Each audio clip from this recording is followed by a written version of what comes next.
Olá, alunos e alunas!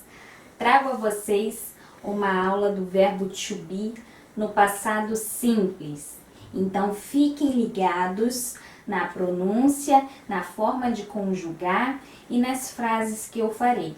Farei a mesma forma do vídeo anterior, que eu utilizarei as frases afirmativa, negativa e interrogativa para trabalhar com vocês. Hoje tudo será no passado, então fiquem ligados no English Break. Roda a vinheta.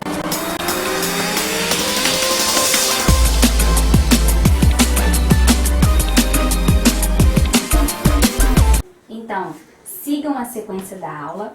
Primeiramente, nós temos a conjugação, que está no passado simples.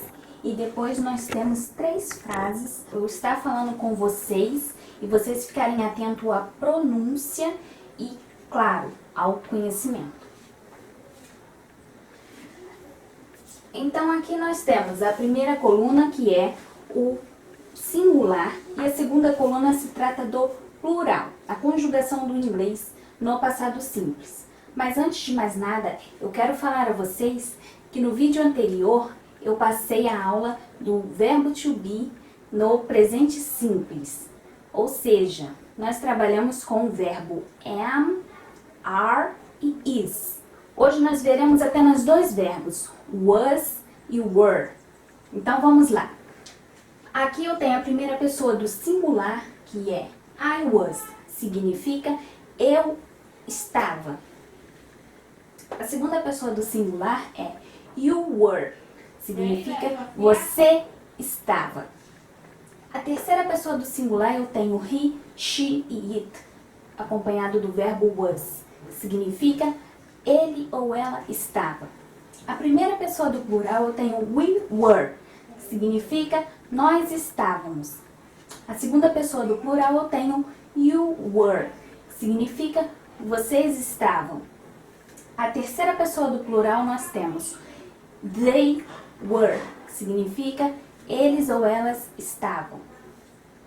Então, o que vocês precisam fazer? Memorizarem e praticarem, porque senão esquece. E é basicamente isso, é muito simples. Passando para as frases, a primeira frase eu tenho I were at school, significa eu estava na escola. A segunda frase nós temos you were at party, significa você estava na festa ou vocês estavam na festa. A terceira frase eu tenho was a different day, significa foi um dia diferente ou estava um dia diferente. Agora vocês percebam que na primeira frase eu tenho a pessoa, o verbo e o complemento. Segunda pessoa, verbo, complemento. Notem que a primeira e a segunda eu vejo completo. Mas se eu verificar a última com as 2 primeiras, eu vejo que aqui está vazio. Ou seja, eu não tenho a pessoa. Eu não tenho sujeito nessa frase. Mas eu tenho o meu entendimento que essa frase está completa. Porque na minha língua materna, no português, eu estou acostumado a ver que uma frase sem sujeito, ela faz sentido. Mas para o inglês, isso não acontece, porque no inglês eu devo usar sempre o sujeito. Nesse caso aqui, was a different day. Eu estou falando de alguém? Eu estou falando de um homem, de uma mulher? Não, eu estou falando que estava um dia diferente. Então eu preciso completar esse espaço que está vazio com alguma dessas pessoas. Porque aqui, ó, aqui eu tenho pessoa,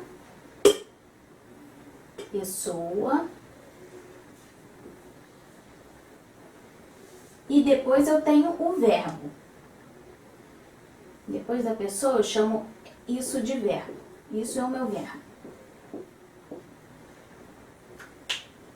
Mas no caso, quando eu tenho uma frase que não fala de alguém, não fala de um homem, não fala de uma mulher, o que eu tenho que lembrar? Se vocês não sabem, no vídeo anterior eu expliquei no presente simples o que se tratava do it. O it ele é usado para coisas, animais, objetos, então o it vai se encaixar perfeitamente aqui. Mas vocês devem estar se perguntando o que o it está fazendo aí, se ele significa para ele e para ela. A única explicação simples é que na frase em inglês eu não posso deixá-la sem o sujeito. O it muitas das vezes ele não vai ter significado, ele não precisa traduzir, ele está ali porque ele tem que estar ali, a obrigação dele está ali, né, gente? Mas ele não vai ter a tradução. Ele vai ter que ser acompanhado todas as vezes que uma frase tiver, por exemplo, aqui está começando pelo verbo. Não tenho o sujeito, eu coloco o it. Entendido? Então, agora que vocês viram a pronúncia e o conhecimento de algumas palavrinhas novas com acompanhadas do verbo no passado, eu vou passar para vocês a transformação, tá, da frase afirmativa para a interrogativa e a negativa. Eu vou pegar o exemplo dessa primeira frase que eu deixei aqui e vou fazer essa transformação. Para eu fazer a transformação para a interrogativa, o que eu tenho que estar atento? Eu olho primeiramente para o verbo e passo ele para a frente. Ele fica na frente da frase.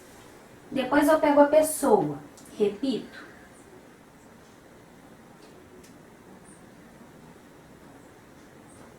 E repito o complemento.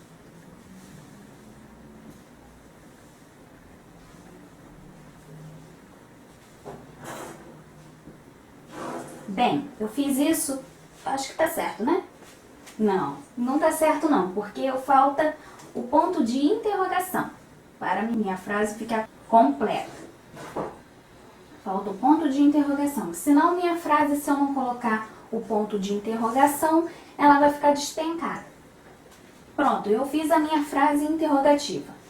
Agora, o que eu preciso fazer? A minha frase negativa. Na frase negativa, eu repito a pessoa tranquilamente, pego o verbo, também repito o verbo. O que eu devo acrescentar? Uma palavrinha bem pequenininha. Essa palavrinha de negação. Eu vou acrescentar então a palavrinha not. Ela vem depois do verbo. Fiquem atentos a isso. E eu repito o complemento.